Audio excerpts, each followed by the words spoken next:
और इस वक्त वाराणसी के ज्ञानवापी विवाद से जुड़ी बड़ी खबर आ रही है। जिला जज से आए फैसले के खिलाफ मुस्लिम पक्ष ने इलाहाबाद हाईकोर्ट में अपील की है। जिला कोर्ट ने मामले को सुनने लायक माना था, जिसके खिलाफ मुस्लिम पक्ष ने हाईकोर्ट में याचिका दायर की है। अंजुमन इंतजामिया की ओर से याचिका दायर की गई है। मामले में अब हाईकोर्ट में 18 अक्टूबर को सुनवाई हो सकती है। तो ज्ञानवापी केस से जुड़ी हुई बड़ी खबर इस वक्त आ रही है। खबर यह है कि जिला जज से आए फैसले के खिलाफ मुस्लिम पक्ष ने इलाहाबाद हाईकोर्ट में अपील की है। जिला कोर्ट ने मामले को सुनने लायक माना था, जिसके खिलाफ मुस्लिम पक्ष ने हाईकोर्ट में याचिका दायर की है। अंजुमन इंतजामिया की ओर से याचिका दायर की गई है।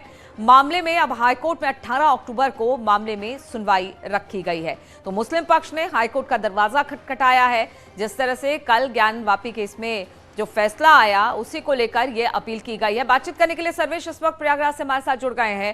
सर्वेश, मुस्लिम पक्ष ने अपनी याचिका में क्या कुछ कहा है, किस तरह से हाईकोर्ट में अपील की है उन्होंने? देखिए, मैं आपको बता दूं कि ज्ञानवापी का जो विवादित परिसर है, इसमें श्रृंगार गौरी की नियमित पूजा अर्चना को लेकर राकेश सिंह व अन्य महिलाओं की ओर से जो याचिका दाखिल की गई थी जिला कोर्ट वाराणसी में, उस पर सुनवाई हो रही थी और यह जिला कोर्ट को तय करना था कि इस मामले की सुनवाई हो सकती है कि नहीं। इस मामले में अगस्त माह में जब बहस पूरी हो गई थी तो जिला जज ने फैसला सुरक्षित कर लिया था और 12 सितंबर को जिला जज ए.के. विश्वेश ने इस मामले में फैसला सुनाया और मुस्लिम पक्ष की आपत्ति को उन्होंने खारिज कर दिया और कोर्ट ने यह माना कि जो महिलाओं की याचिका है उस पर सुनवाई आगे जारी रह सकती है। इस मामले में मुस्लिम पक्ष यानी कि मस्जिद ए इंतजामिया कमेटी ने उसी समय कहा था कि इस मामले में वो अपील में जाएंगे। हालांकि ये 12 सितंबर का फैसला है जिला कोर्ट का, जिसके मामले में इलाहाबाद हाई कोर्ट में अपील दाखिल की गई, लेकिन काफी समय लगता है, तथ्य जुटाने पड़ते हैं। उसके बाद अब मुस्लिम पक्ष यानी मस्जिद ए इंतजामिया कमेटी इलाहाबाद हाई कोर्ट पहुंची है और यहाँ पर अपील दाखिल की गई है। अपील में यह मांग की गई है कि इलाहाबाद हाई कोर्ट से यह मांग की गई है कि वाराणसी जिला अदालत में जिस मामले की सुनवाई चल रही है इस पर रोक लगाई जाए जब तक इलाहाबाद हाई कोर्ट का फैसला नहीं आ जाता है। तो ये कह सकते हैं कि इस मामले में मस्जिद कमेटी ने एक बार फिर से इसी बात को दोहराया है कि 1991 के प्लेसेस ऑफ वर्शिप एक्ट के तहत इस मामले की सुनवाई नहीं हो सकती है, ये दलील दी गई है। और इस मामले में चूंकि इलाहाबाद हाईकोर्ट में 5 पहले से अर्जियां पेंडिंग है जिन मामलों में सुनवाई हो रही है, जिनमें से यूपी सुन्नी सेंट्रल वक्फ बोर्ड और मस्जिद इंतजामिया कमेटी की ये याचिकाएं हैं और इनमें से 3 याचिकाओं पर बहस पूरी होने के बाद कोर्ट ने फैसला रिजर्व कर लिया है और 2 याचिकाएं जो कि विवादित परिसर के सर्वे से जुड़ी हुई हैं, उन पर 18 अक्टूबर को सुनवाई होनी है। तो इसीलिए ये कयास लगाए जा रहे हैं कि ये जो अपील दाखिल की गई है वाराणसी जिला कोर्ट के फैसले के खिलाफ, इस पर भी 18 अक्टूबर को ही हाईकोर्ट सुनवाई कर सकती है। तो कुल मिलाकर ये कह सकते हैं कि अब इस मामले में कुल 6 अर्जियां हो गई हैं, जिनमें से 3 अर्जियों पर फैसला कोर्ट ने सुरक्षित कर रखा है हाई कोर्ट ने और 3 अर्जियों पर अब इसमें सुनवाई होनी है। 2 अर्जियां जो हैं वो विवादित परिसर के सर्वे से जुड़ी हुई हैं, जिन पर 18 अक्टूबर को इलाहाबाद हाई कोर्ट में जस्टिस प्रकाश पाडिया की सिंगल बेंच में सुनवाई होनी है और एक ये जिसमें वाराणसी के जिला जज के फैसले को चुनौती दी गई है और इसमें चुनौती इस बात को दी गई है कि मुस्लिम पक्ष की आपत्ति जिला जज वाराणसी ने खारिज कर दिया था और जिला जज ने यह माना था कि महिलाओं की जो याचिका है कि श्रृंगार गौरी की नियमित पूजा अर्चना की उन्हें इजाजत दी जाए, वो सही है और उसको सही मानते हुए कोर्ट ने वहां पर सुनवाई जारी रखने की बात कही थी। तो इस तरह से अब इस मामले में 18 अक्टूबर को सुनवाई कोर्ट में हो सकती है। तो कुल मिलाकर 6 याचिकाएं अब इस पूरे मामले को लेकर काशी विश्वेश्वरनाथ मंदिर और ज्ञानवापी विवाद से जुड़ी हुई कुल 6 याचिकाएं इलाहाबाद हाईकोर्ट में पहुंच चुकी हैं और 6 याचिकाओं में से 3 पर जजमेंट रिजर्व है और 3 पर आगे सुनवाई होनी है। जी चलिए सर्वेश, बहुत बहुत शुक्रिया आपका जानकारी देने के लिए।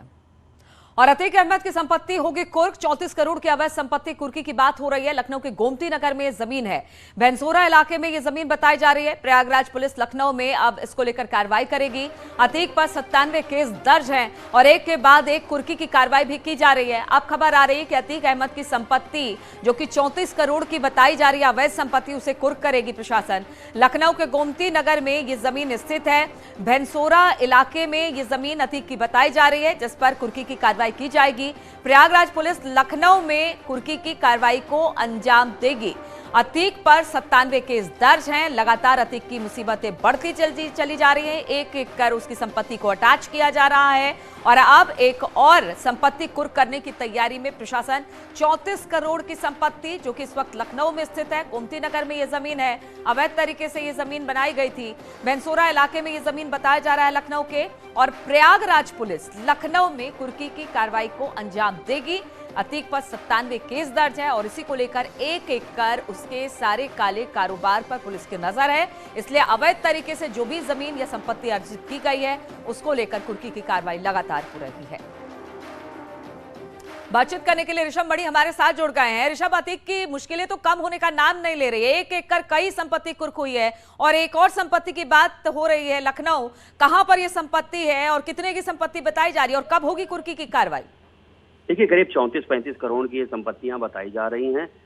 विभूति खंड थाना क्षेत्र में विजयंत खंड एक इलाका है, वहां पर एक करीब 3500 स्क्वायर फुट का उसका प्लाट बताया जा रहा है, जिसकी कीमत करीब 4-4.5 करोड़ बताई जा रही है। इसके अलावा एक बड़ी संपत्ति जो कई बीघों में है वो इकाना स्टेडियम के पास बताई जा रही है, जो कि थाना क्षेत्र गोमती नगर विस्तार में पड़ेगा।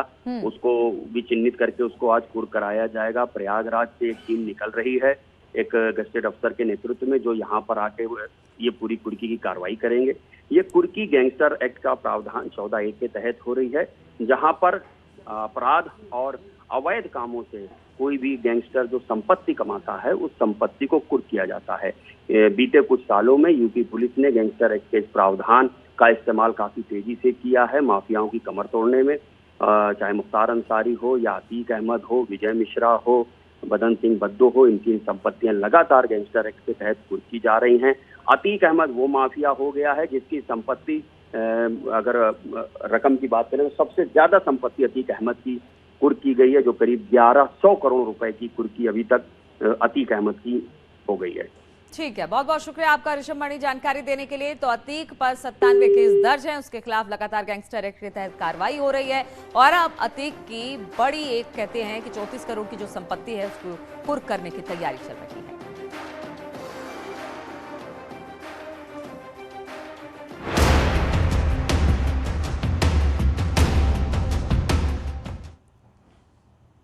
और प्रयागराज में गंगा का पानी हनुमान मंदिर के करीब जा पहुंचा है। वहीं संगम किनारे बनी झोपड़ियों में भी पानी घुस आया है। पानी झोपड़ियों में घुस के और पूरी तरह से उसे डुबो गया है। हरिहर गंगा आरती स्थल भी पानी में डूब चुका है, जिसके चलते आरती स्थल से विस्थापित अब लोगों को करना पड़ रहा है। अचानक बढ़े जलस्तर से दुकानों में भी पानी घुस गया है। 3 दिन पहले कानपुर के गंगा बैराज से छोड़े गए 1 लाख क्यूसेक पानी का असर अब प्रयागराज में दिखाई देने लगा है। संगम क्षेत्र में त्रिवेणी मार्ग पूरी तरह से जलमग्न हो चुका है। जिन सड़कों पर मोटर गाड़ियां फर्राटा भरती दिखाई देती थी, वहां अब नावें चल रही हैं। 6 जनवरी से सबसे बड़े धार्मिक मेले माघ मेले की शुरुआत होने वाली है। ऐसे में माघ मेले की तैयारियों पर भी इसका असर पड़ सकता है।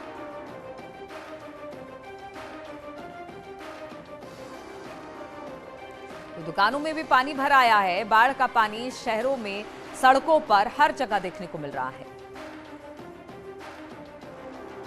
सारी गाड़ियों को रोक दी गई हैं कि बड़ी गाड़ियां कोई भी नहीं आगे। छोटी गाड़ियों में अभी देखा जा रहा है कि गंगा जी की क्या स्थिति घटती है, बढ़ती है, क्या होता है। लेकिन ऐसा उम्मीद है कि 2 दिन के अंदर गंगा जी घटना शुरू हो जाएगी। नाव संचालन पर रोक दिया गया। किसी भी प्रकार की नाव संगम पर नहीं जा सकती है। संगम नगरी प्रयागराज में एक बार फिर से अगस्त माह के बाद अक्टूबर माह में बाढ़ का खतरा मंडराने लगा है। जो गंगा और यमुना नदियों का जलस्तर है वो बढ़ रहा है। हालांकि यमुना नदी का जलस्तर बेहद धीमी रफ्तार से बढ़ रहा है। 24 घंटे में सिर्फ 6 सेंटीमीटर यमुना नदी बढ़ी है। लेकिन गंगा नदी की अगर बात करें तो गंगा नदी का जलस्तर तेजी से बढ़ रहा है और बीते 24 घंटे में करीब 90 सेंटीमीटर गंगा नदी का जलस्तर बढ़ा है। तो इस तरह से करीब 4 सेंटीमीटर प्रति घंटे की रफ्तार से गंगा नदी बढ़ रही है और आप देख सकते हैं कि चारों तरफ पानी ही पानी दिखाई दे रहा है, जो कि नजारा अगस्त में हमको यहाँ पर दिखता है। त्रिवेणी रोड पूरी तरह से डूब गई है। तमाम यहाँ पर जो तीर्थ पुरोहितों की यहाँ पर झोपड़ियाँ थी, जहां पर वो बैठते थे, वो भी अब डूब गए हैं। प्रशासन ने तीर्थ पुरोहितों को, दुकानदारों को, घाटियों को, सभी को सुरक्षित स्थानों पर जाने का निर्देश दिया है। इसके साथ ही साथ जो नावें चल रही हैं, नाविकों को भी निर्देश दिया है कि संगम की तरफ न जाएं और जो भी नावों का संचालन हो वो लाइफ जैकेट के साथ ही नावों का संचालन किया जाए। इस तरह के दिशा निर्देश दिए गए हैं। लगातार बाढ़ जो सिंचाई विभाग का कंट्रोल रूम है उससे मॉनिटरिंग लगातार की जा रही है 24 घंटे की, किस तरह की जल की स्थिति है। हालांकि प्रयागराज में ज्यादा बारिश नहीं हुई है, लेकिन बांधों से जो पानी छोड़ा जा रहा है उसके चलते यहाँ पर बाढ़ की स्थिति बनी हुई है।